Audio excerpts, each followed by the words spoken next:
ஸ்ரீ குருப்யோ நமः. பெரியவாச்சரணம். ஹரஹர சங்கர, ஜெய ஜெய சங்கர. ஸ்வதேசம் விதேசம், பழையது புதியது, அதான் பார்த்துட்டு இருக்கோம்.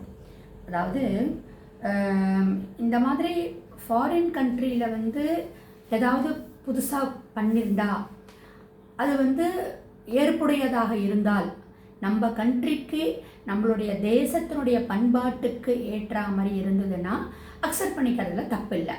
அதே மாதிரி நம்மளுடைய புராதனமான சம்பிரதாயங்களையோ இல்லை இந்த வேத அத்தியாயங்களோ ரொம்ப பழசு, அதனால இதை நெக்லெக்ட் பண்ணணும்னு சொல்கிறதும் தப்பு.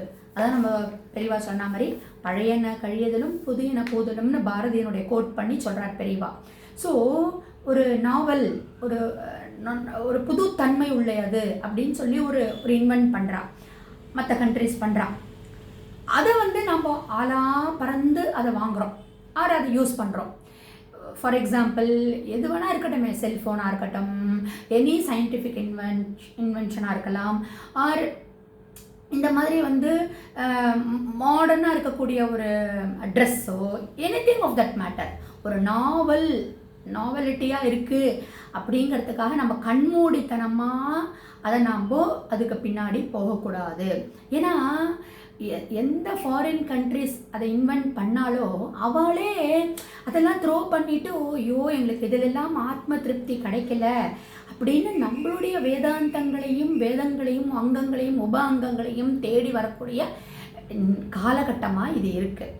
அப்போது நவீனம் அப்படிங்கிறத நாம் தேடி போயிட்டு அதில் கரை கண்டவர்கள் எல்லாம் அதெல்லாம் யூஸ்லெஸ் அப்படின்னு அவளே உணர்ந்து நம்ம வழிக்கு வந்துட்டுருக்கா.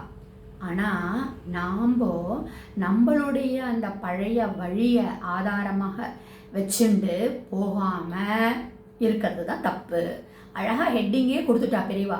ஸ்வதேசம் விதேசம், நம்ம கண்ட்ரிக்குன்னு இருக்கக்கூடிய ஒரு சம்பிரதாயங்கள், அதனால் மற்ற கண்ட்ரிஸில் இருக்கிறத அக்செப்ட் பண்ணிக்கக்கூடாதுன்னு சொல்லலை.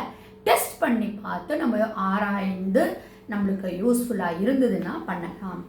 ஆனால் நம்மளுடைய வழிக்கு எந்த விதமான தீங்கும் இல்லாமல் அதற்கு அனுகூலமாக இருக்கக்கூடிய விஞ்ஞானத்தை ஏற்றுக்கிறதுல தப்பு கிடையாது.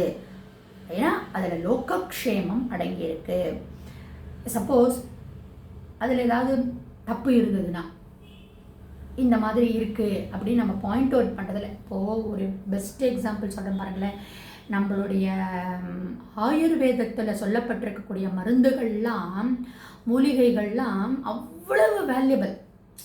இப்போ என்ன பண்ணுறாங்க, நம்மளோடதை எடுத்துட்டு போய் அவன் பேட்டன் ரைட்ஸ் வாங்கிட்டு அவன் அந்த இங்கிலீஷ் மருந்தாக கண்டுபிடிச்சு நாம் அதுக்கு பின்னாடி போயிட்டு இருக்கோம் இல்லையா? இப்போ அதுதானே நடந்துட்டுருக்கு. அந்த ஆயுர்வேத மூலிகைகளில் இல்லாததா ஒவ்வொரு மூலிகை செடிகளும் அவ்வளவு ஒரு புராதனமானது, வேல்யூபிளானது. அதை நம்ம பாதுகாக்க வேண்டாமா? அதுக்கு பின்னாடி நம்ம போகாமல் இந்த மாடர்ன் இதுன்னு சொல்லிட்டு நாவல்ட்டின்னு சொல்லிட்டுன்னு போயிட்டு இருக்கோமே. தப்பு கிடையாது. எது தேவையோ அதை எடுத்துக்கோங்கோ அப்படிங்கிறதான் பெரியவா சொல்கிறான்.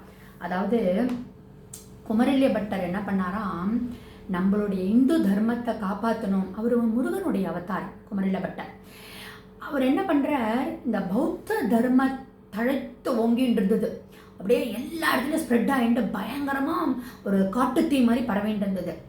சரி, இவாளை நம்மளுடைய இந்து தர்மத்தினுடைய தத்துவங்களை எல்லாம் சொல்லி அவளை அழிக்கணும்னு பார்த்தா கூட முடியல. அதனால் இவர் என்ன பண்ணுறாராம், பௌத்த மதம் மாதிரி வேஷம் போட்டுண்டு அவளுடைய பிரின்சிபல்ஸ் எல்லாத்தையும் தரோவாக கரைச்சி குடிச்சிட்டு அதில் என்ன தப்புகள் இருக்குது, அதை விட எங்களுடைய தத்துவங்கள் எந்த விதத்தில் மேலானதாக இருக்குது அப்படிங்கிறத ப்ரூவ் பண்ணியிருக்கார். அப்போ ப்ரூவ் பண்ண உடனே பகவத்பாதால் சங்கரர் எப்படி வாத விவாதம் பண்ணி ப்ரூவ் பண்ணாரோ அது மாதிரி களவும் கற்றுமர அப்படின்னு சொல்லிட்டுன்னு அந்த சித்தாந்தங்கள் எல்லாம் கற்றுண்டு அதை அதுக்கும் நம்மளுடைய சித்தாந்தத்துக்களுக்கும் எப்படி டிஃப்ரென்ஸ் இருக்குங்கிறத அப்புறமா நம்மளுடைய மதத்துக்கு புரிய வச்சதுக்கு அப்புறமா தான். ஏன்னா அந்த மதத்தில் இருக்கக்கூடியது என்ன தப்புன்னு நம்ம எப்படி சொல்ல முடியும் அந்த மதத்தினுடைய சித்தாந்தங்கள் தெரியாமல்? அதுதான் அந்த குமரில்ய பட்டர். அதனால்தான் எல்லாத்தையுமே கற்றுக்கிறதுல தப்பு கிடையாது. களவும் கற்றுமரன்னு நம்ம சொல்லியிருக்கோம். ஸோ எது நல்லதோ அதை நம்ம எடுத்துக்கணும், எது தேவையில்லையோ அதை விட்டுடணும். அதனால தான் ஒரு பயஸ்டாக நம்ம இருக்கணும். ஏன்னா நாலேஜ் இது எல்லாமே நான் சொன்னோம், வேதங்களும் அத்தியாயங்களும் உபவேதங்களும் நம்மளுடைய வித்யாஸ்தானங்களாக நம்மளுடைய மூளையை, நம்மளுடைய பிரெயினை டெவலப் பண்ணக்கூடியது.